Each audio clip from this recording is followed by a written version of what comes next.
It has been a little while since we've had one of these, so welcome back everybody to a PSVR2 news recap. The last couple of weeks have been very busy with the PC adapter and a bunch of the game launches, and we're looking at a lot of stuff on the horizon. So today we're going through all the PSVR news launches and events that you might have missed over the last couple of weeks and coming weeks. So if you're interested in what's going on in the PSVR2 space, you've come to the right place. Before we get into it, please feel free to like and subscribe. As always, it is free, it helps out the channel, and without further ado, let's get into it. The date is August 14th, so if anything happens in the next 2 days before this video launches, then unfortunately I'll have to put it in the comments. But as of today's date, we've just had a couple of events. In no particular order, we had the Compound launch. That is a roguelite set in the old Doom style. I really enjoyed this game. I've loved having hands-on time with it. It's smooth, it's satisfying, it's got genuinely challenging gameplay towards the latter sections, and a lot of variety in the weapons and enemies. If I was going to recommend a roguelite to anybody on PSVR2, it's now a toss-up between this, Ancient Dungeon, and the Light Brigade. We've got a lot of awesome options here, and throw Synapse in there as well,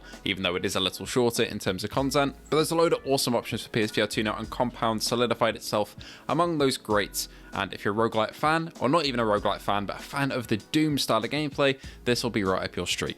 Arcade Paradise also opened its doors on PSVR2 a couple days ago. I have had a few hours of hands-on time with this one. I've really enjoyed it, and although I haven't finished it, not by a little long way off now, I did manage to put together a first impressions video which highlighted some of the issues it has, but overall it's a nostalgia trip for people who loved arcades when they were younger, and for me it's a really addictive management sim for me to come back into and play whenever I need a bit of a break from flat screen gaming or some more intense VR games. We just also unfortunately got the news that Archiact, the development team behind Journey to Foundation, among other games, is shutting down within the next 2 weeks. I know Journey to Foundation wasn't the biggest financial success, but I hope they'd had enough to keep them going, but unfortunately that just doesn't seem to be the case. And while I didn't latch on to Journey to Foundation as much as some other people did, it was still a very well put together VR game, and one that you could tell a lot of talent and love and effort have been poured into, so hopefully the devs who are now losing their jobs, unfortunately, will find somewhere else to pick up work, because they're really talented. It sucks to see another studio go under like this, and hopefully it'll be the last for quite a while. Just this week as well, a load of creators got their hands on Metro Awakening for the first time. Unfortunately, I did not get down to try this one, but of course, I'm just a small channel and I'll take whatever I can get. And for me personally, I was just really excited that they're getting people hands-on with this game, because that is a very good sign. If they're getting creators in to play it and they're being open and showing it off, especially if those creators can end up capturing their own gameplay to show off to you guys, that means that the developers are confident in what they're making, and that is the main point here. It's a franchise that is very beloved to me. I absolutely love Metro, and I hope that the VR game does it justice, so hopefully when we get around to seeing those impressions, they are spot on and good, because if they nail this, it could be the best VR game of the year. It has the real potential to be that. It's also worth mentioning that all of the creators who tried it were playing it on the PSVR2, similar to how when I went to try Behemoth earlier this year, that game was demoed on the PSVR2 as well to show off its amazing visuals and haptics. Hopefully it's the same case here, and the PSVR2 has been used to full effect, as we heard in the PS blog not too long ago. They're using a load of features, so hopefully the creators who got hands-on with this game were showing off how the adaptive triggers, eye tracking, all that good stuff implement themselves into the game. So hopefully not too long until we get to see the result of those capture sessions. The developers of Undead Citadel, a melee fighting combat game, have teased that a release date is coming soon for PSVR2, and I think for either Quest or Steam, one of those platforms is also getting a release date soon.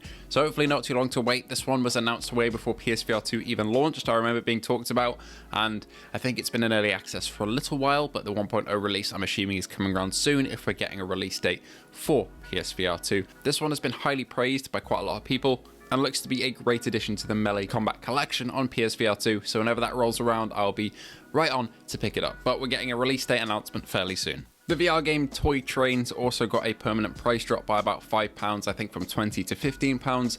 This one is a cute, essentially toy train simulator where you build a toy train track to navigate obstacles and link one place to another. It's essentially a puzzle game, and it's one that I've been meaning to play for a little while and never got around to at launch, and hopefully at some point I can pick it up and give it a go. There was a game like this called Trainer VR on PSVR1 that I absolutely adored, so I think this is the closest thing that we have on PSVR2, and it's nice to see that a permanent price drop has come to it, and it's good to see that devs are open to lowering the prices like they've done here and like they did to Arizona Sunshine 2 not too long ago, to open up the market for more players to potentially pick it up.